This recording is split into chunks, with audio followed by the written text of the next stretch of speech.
everybody. Excuse my mess. You actually can kind of see some of the preview of what I'm going to have on the show for Wednesday's dollar auction, including JLA Avengers. But today we are getting back to doing the collective spotlight. This is 1 week after we've done our Kickstarter, which, speaking of, I did drop a link on there. Last week we had Travis Gibb on here talking about everything we're doing at Kickstarter. And this week I have somebody, I want to say I met Jon through Travis. I feel like I meet most people through Travis, but this is writer and creator of Child Possession Services, Depowered, which we had in the store. He's also just successfully funded Drumsticks of Doom. Without any further ado, part-time comics creator, and Part-Time Comics is the name of his company, not that he is a part-time comics maker, but Jon Westhoff. How are you doing, Jon?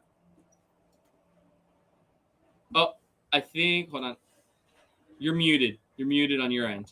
I am doing okay. I am the publisher for Part-Time Comics, and I am also a part-time creator. So you did get that correct. The name isn't just a clever name. It is a little tongue-in-cheek, nod to the fact that, I do have a day job, but I try to do this, in my free hours.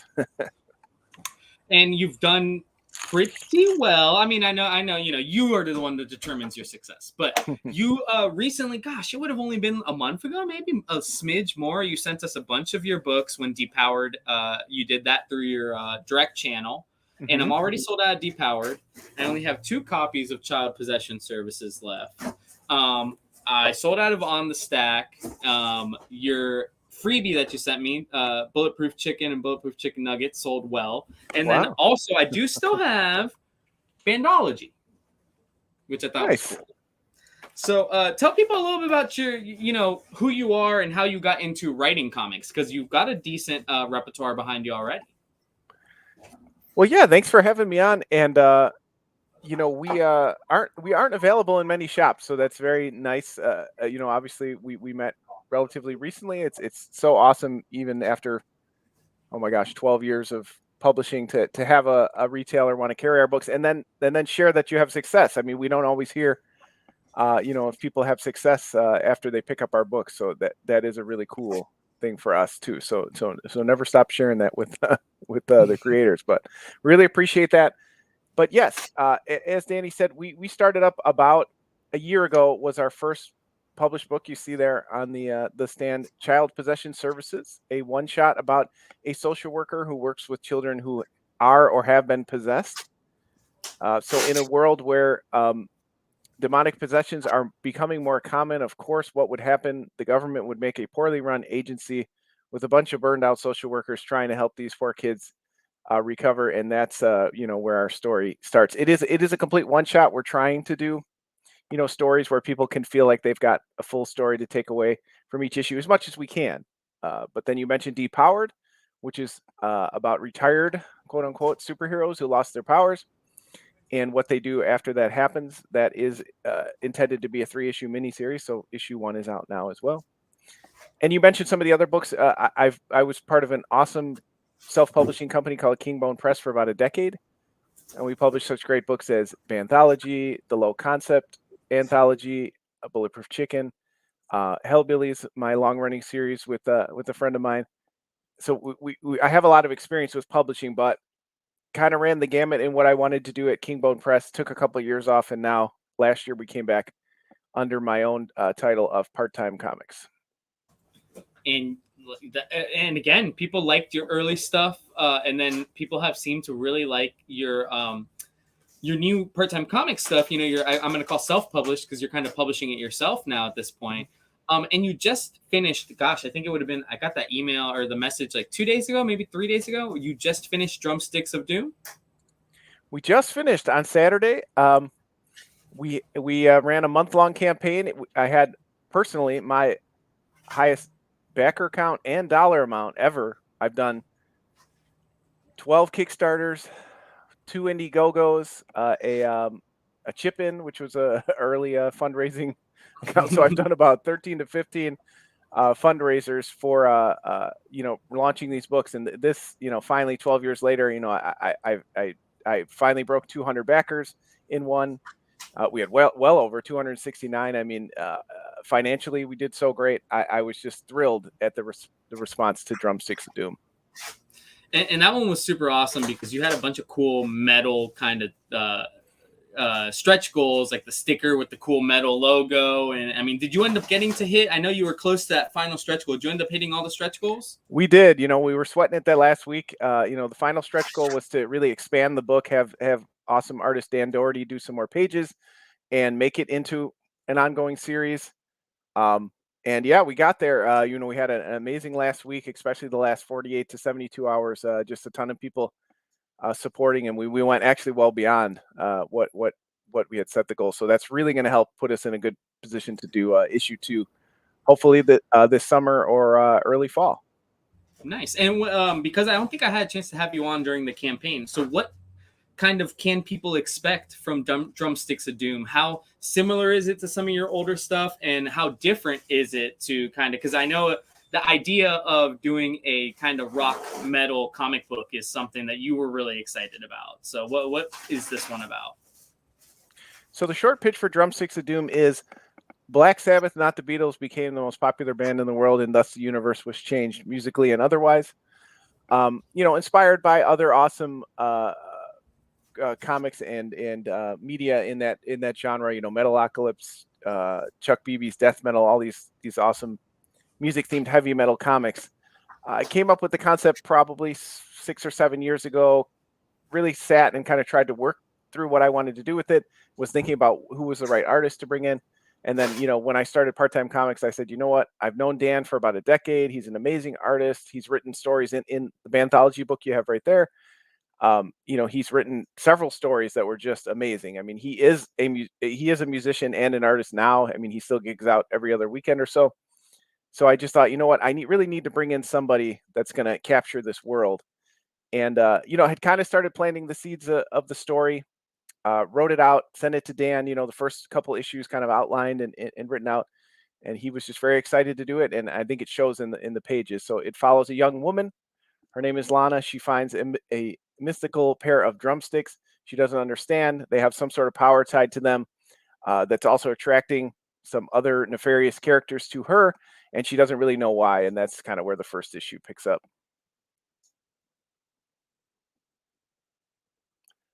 Oh, now you're on mute. No, yeah.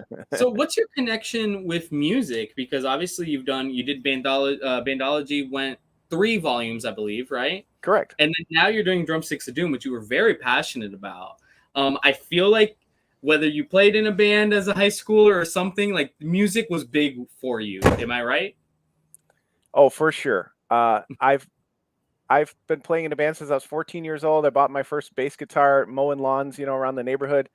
And I was actually in a band with my buddies in 8th grade where, we had a guitar player and 2 bass players. And, that wasn't really going to work long term. So my wonderful, amazing older brother had a drum set. He started playing drums. I said, you know what? He's got a drum set. We need a drummer. And that was kind of just how I picked up the instrument. Was self-taught, had very few lessons, and played for, a good 15 to 20 years in bands. I was always in, regularly in different bands, usually with my core group of friends, but still, it was really part of my life growing up. We never, toured around, or we never got signed to a record deal or anything like that. But still, I think people who play and create music, and that's just part of your, week to week routine, it really does just become a part of you. And then, to be honest with you, as I was transitioning out of bands and starting to write comics, that's where the seed of this story came up, because that was hard for me. Again, I never really had aspirations to be, this huge band. I definitely didn't practice as much as I should, but it was still just such a part of who I was and how I connected to my friends. And we just made so many memories playing at different shows, or, local shows and things, that I was having a hard time. And that's kind of where Lana's character came from. Like, she's a young adult. She's transitioning out of high school. She doesn't really want to be in her high school metal band anymore. She wants to play her own music. And I kind of tried to put that into the story. Nice. So for something that was so like important to you, what was it like, especially like you mentioned you were working on it kind of in your head for a while.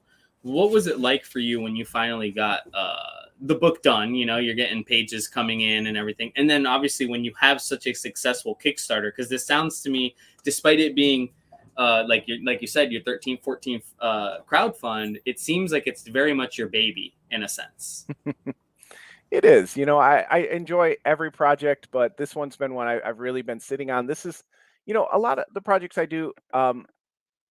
I really do work very closely with collaborators. I want to do what the artist thinks is fun. So I really want to give credit to my collaborators. But this is one where I've been kind of stewing, on my own and really just writing notes. And I have all these notes about it.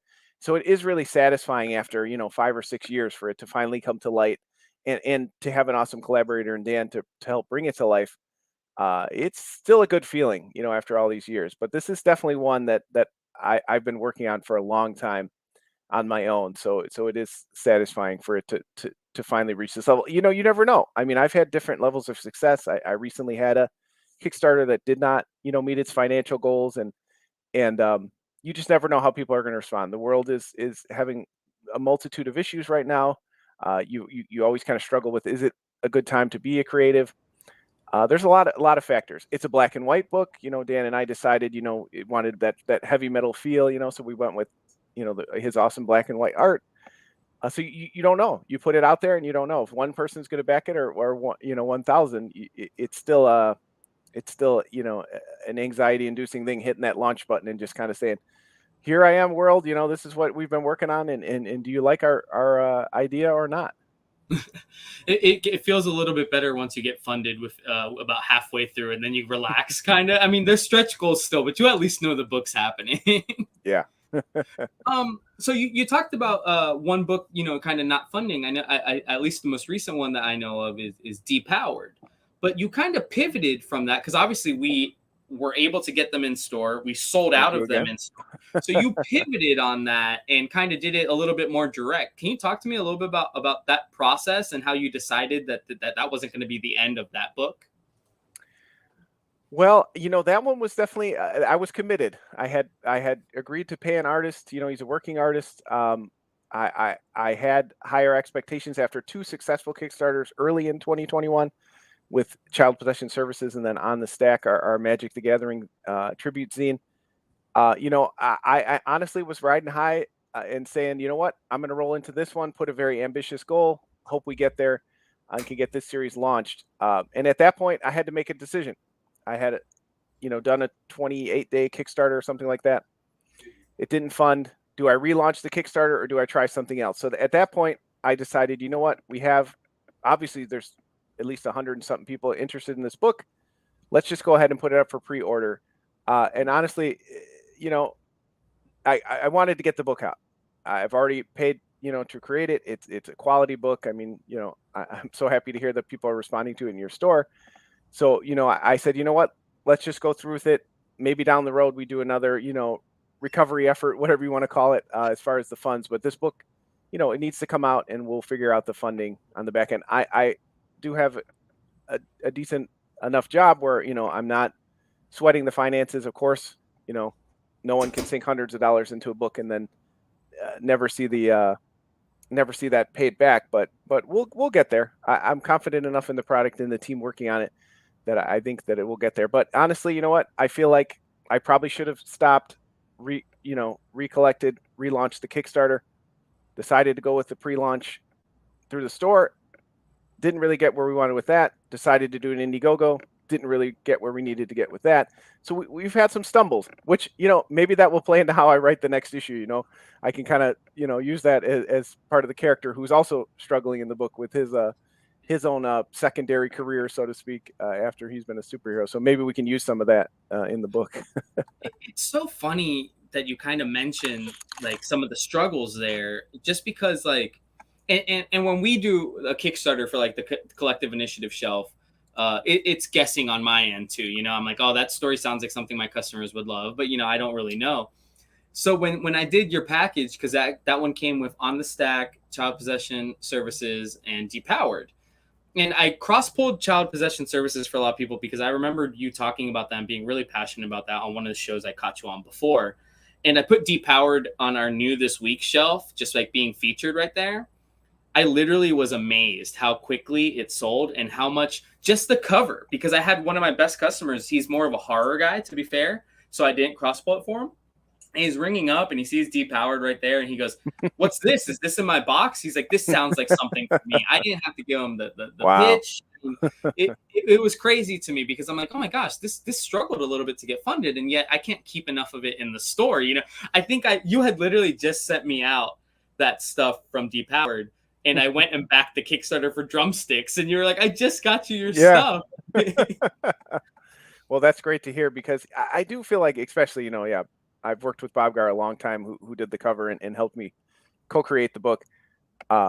His covers are always, very eye-catching. He's amazing. He did great. I love the color pattern that he picked.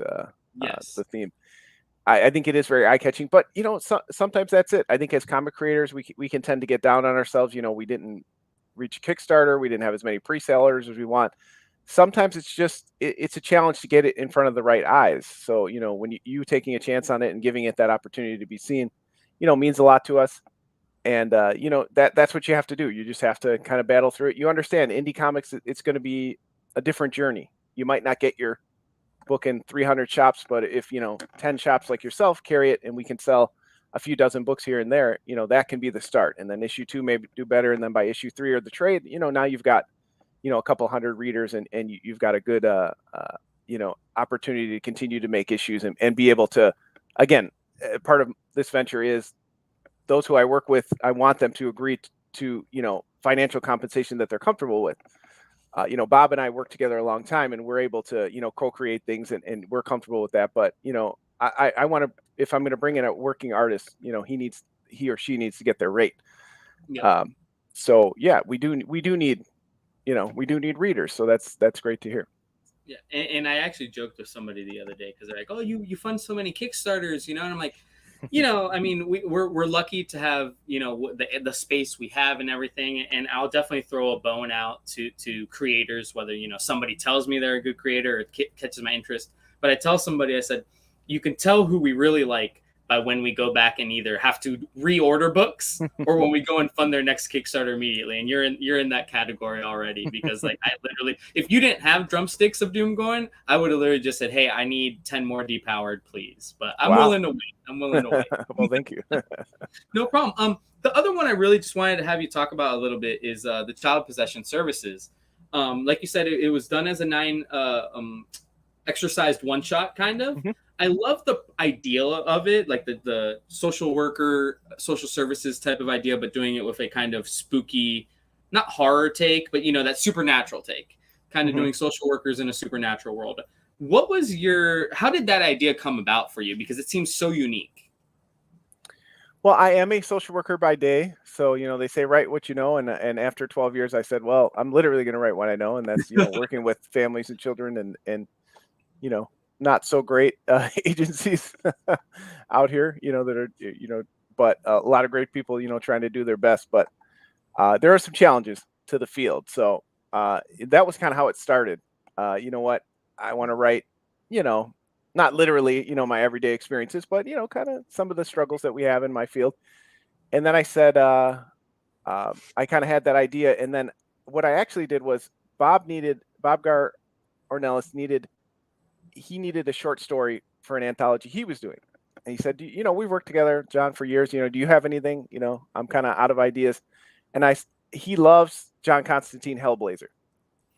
Okay. And I said, oh, we're going to do a gender bent Hellblazer. It's going to be a woman, and it's going to be so funny, and she's going to smoke, but it'll be our character. And he's like, Jon, that's stupid. Like, that's just, there's no substance to that. Why don't we actually make it a real character?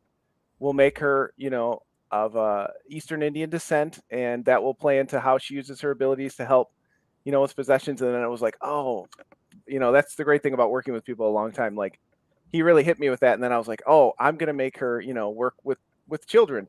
And then I said, well, what would that look like? And then I took my own experiences and built on Bob's, great ideas to really make it into a real character. And then, just kind of fell in love with his art. And the first 2 parts of the story, those were 2 shorts he and I did a couple of years ago, just, kind of feeling out the character, getting some stuff out there. And then he and I worked on, and he really was huge as far as the bigger part of the story. He's been coming up with a ton of the ideas and, gratefully letting me help script it. So really Bob is the driving character in CPS.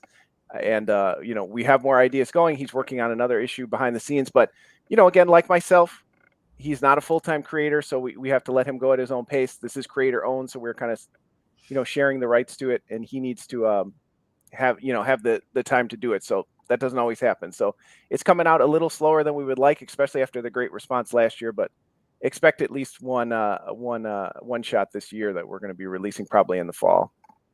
That's awesome, and I actually like to hear about that kind of creative synergy, that back and forth. Like the more I've started to talk to indie creators, the more I actually hear stories of, yeah, I had this idea and then I pitched it to my artist or the editor, and it morphed into what is the book you kind of end up seeing in front of you. As a guy who's written a few books now, do you find that that's the way most books end up kind of becoming? Like it starts as an idea and by the end of it, it's very different than the idea you might have had at the very beginning? Or is it just depend on your direction? I think it just depends. I mean, some books, you kind of know the big major plot points going in, and then you kind of feel your way through it. Others, if they're shorter projects, you kind of have, if you want to keep them contained, you got to stick to the points. But a lot of great books, will say, writers will say, I leave space open, and that's what I want to do. I want my artists and colorists or whoever, I want them to feel like they're having contributions to it. I'm not just saying you have to go by panel when I write. That's not fun either, and that's not fun for me either. I like to, get the art back and say, "Ooh, that gave me an idea, and let's change this scene, and let's work with that." So I have to feel like a lot of that that happens, at least when I listen to other writers and creators talk about creation. Nice. So you just finished Drumsticks of Doom. I know your focus is probably on getting it printed, fulfilled, all that stuff. But what is kind of the next? You mentioned you have some ideas for something for summer and everything. But what is ideally the next book that Part Time Comics is hoping to get out there after Drumsticks? So the next book, we are doing another On the Stack anthology for Nice. the Magic the Gathering zine. We had such a great response to it last year, and I actually had a lot of cool creators actually reach out and say, "Oh, I like the book, I like the concept. Are you looking for creators?" So that is always exciting when people want to collaborate with you. So that will be coming out. It's very soon. We will be launching the crowdfunding for that. That will actually be out about the same time as Drumsticks of Doom this summer, early fall. And we also coincided with that. We're going to do two anthologies at once. We have the On the Stack Volume 2 anthology, and then we have a tribute to one of my favorite shows of all time, The Simpsons. We're doing kind of a knockoff, our version of some Simpsons comics, and that will also be announced at the same time. So we're kind of going to try to see how it is to launch two books at once and see how that goes. Well, no, that should be cool because they're very different, and actually, I'm glad you mentioned On the Stack because I did want to ask you about that. I don't have any copies left right now, but that's such a unique thing. You're doing the zine style. It's an anthology, but it's also so heavily Magic the Gathering, like centered. Were you a big Magic player as well in your high school days? And how did you decide? Oh my gosh, I'm writing some Magic the Gathering cards here right now. I was very big into Magic the Gathering in my late high school, early college days. 17 to 20ish. Only played for about 3 or 4 years. Had some friends that were really, really into it, and I literally had to quit because being in college, it was consuming my time. It was consuming my money. It is a financially dependent if you don't have a lot of impulse control. So to be honest with you, I sold a lot of my cards. I gave them away. I stopped playing for 7 or so years, and then got back into it when I found out they had like a digital online program game, and then kind of slowly got back into paper 5 or 6 years ago. So I took a long gap, which a lot of happens if you talk to comic collectors very similarly.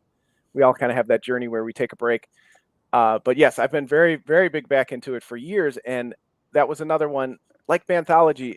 I realized I had all these great peers in the community who also played in bands, and I said, well, let's make a comic about playing in band. And then same thing with Magic. It was like, oh, you make, and the zine is very different because I realized I started it as I have 3 or 4 really close friends. We all talk about Magic. We play Magic. We're all obsessed with Magic. Let's make a zine or an anthology. And then I realized I have so many peers in this community that express themselves through Magic. I have a buddy in Michigan whose name is Austin. He makes paper art, like insane origami shaped figures. I mean, they're insane, and that's in the book as well.